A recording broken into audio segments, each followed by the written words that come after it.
जय गुरुदेव।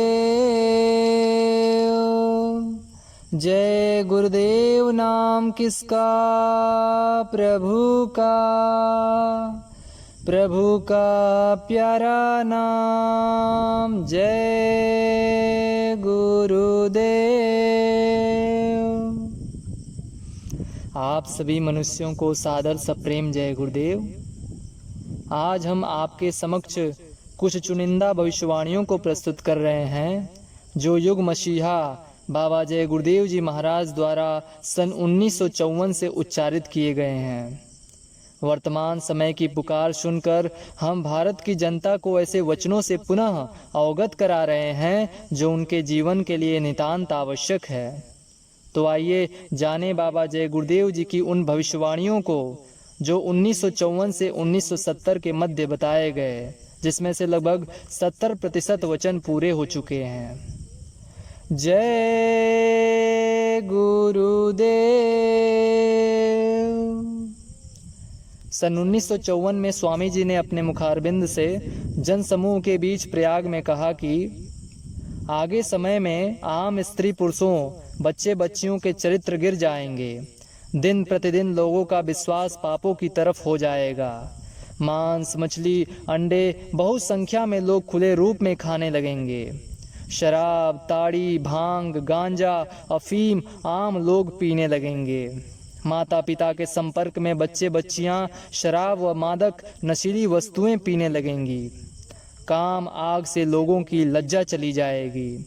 बुद्धि नष्ट होने से लोग स्वार्थ में पूर्ण रूप से रत होंगे।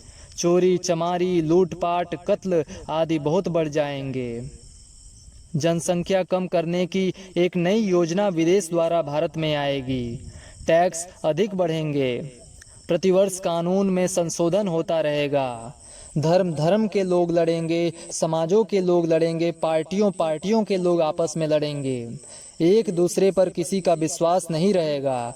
परिणाम स्वरूप सरकारों में हेर फेर होगा। अधिकतर सब प्रांतों में राष्ट्रपति का शासन रहेगा।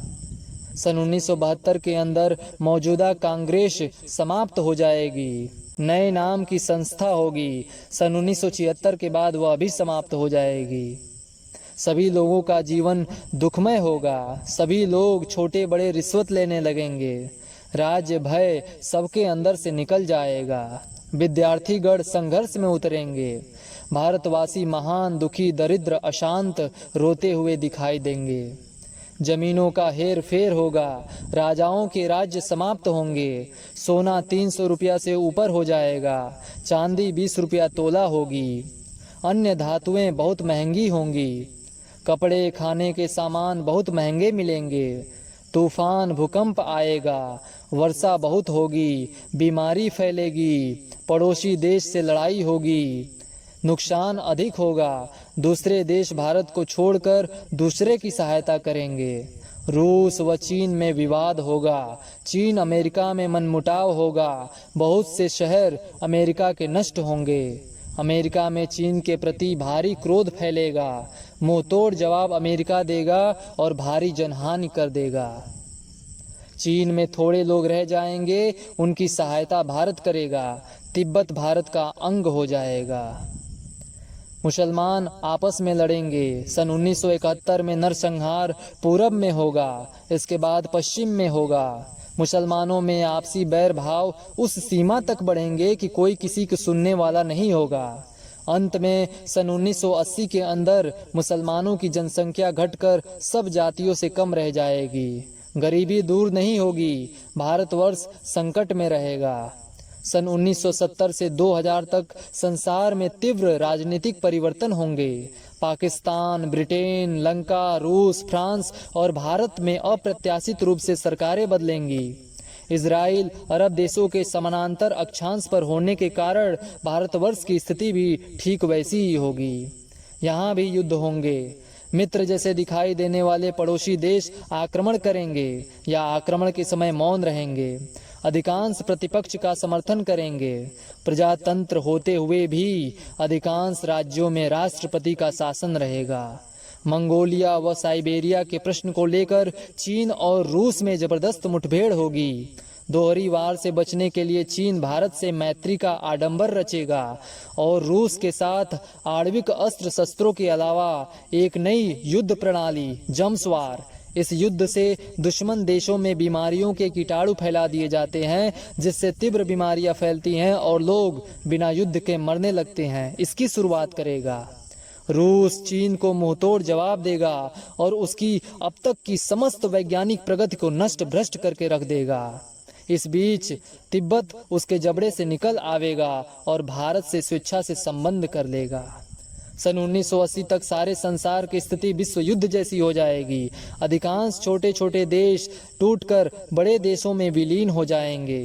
भारतवर्ष उन सबका अगुवा होगा। संयुक्त राष्ट्र संघ अमेरिका से भारतवर्ष चली आएगी। यहाँ उसका नए सिरे से संगठन होगा। एक ऐसे दिव्य पुरुष का जन्म भारतवर्ष में हो गया है जो गायों का काटना बंद कर देगा, राष्ट्रभाषा हिंदी संस्कृत कर देगा, परिवार नियोजन बंद कर देगा, मांस मछली अंडों की दुकानें सभी शहरों में बंद कर देगा, शराब ताड़ी की दुकानें बंद कर देगा, होटलों डाइनिंग कारों में मांस मछली अंडे पकना बंद कर देगा, सभी सिनेमे के भारत में बंद कर देगा, रिश्वत बंद कर देगा, पुलिस का वेतन 300 रुपया कर देगा, प्राइमरी स्कूल के अध्यापकों पेशकारों क्लर्कों का वेतन 300 रुपया कर देगा, मजदूर की 8 रुपये प्रतिदिन मजदूरी कर देगा, स्कूलों के बच्चे स्कूल से निकलते ही नौकरी या काम पाएंगे, कोई अफसर मांस मछली अंडे शराब ताड़ी नहीं खाएंगे पिएंगे, रिश्वत नहीं लेंगे, जो लेंगे वह निकाल दिए जाएंगे, किसानों का आधा कर्ज माफ कर देगा, चोरी लूटपाट हत्या ग्राम व शहरों में बंद कर देगा, वह जमाना ला कर दिखाएगा जिसकी अभी तक किसी ने कल्पना भी नहीं की होगी। जो महापुरुष पैदा हुआ है वह धर्म का महान होगा। भारत ही नहीं सारे विश्व के लोग उसकी बातें सुनेंगे, न्याय की एक संहिता बनाएगा, एक झंडा होगा। इस व्यक्ति को इतना जन समर्थन प्राप्त होगा कि सारे दुनिया के लोग दांतों तले उंगली दबाएंगे। उस व्यक्ति के प्रभाव से सारी दुनिया के लोग हिंदू धर्म को कबूल करेंगे। जो यह व्यक्ति कहेगा उसी को सभी जातियों के लोग, समाजों के लोग, राजनीतिक लोग और धर्म के लोग कहेंगे। इस व्यक्ति के शांति आनंद सेवा समानता के प्रभाव से सब बह चलेंगे। इसके विचार बहुत गुप्त होंगे। वह व्यक्ति अपने अंदरूनी इच्छा को किसी के सामने जाहिर नहीं करेगा।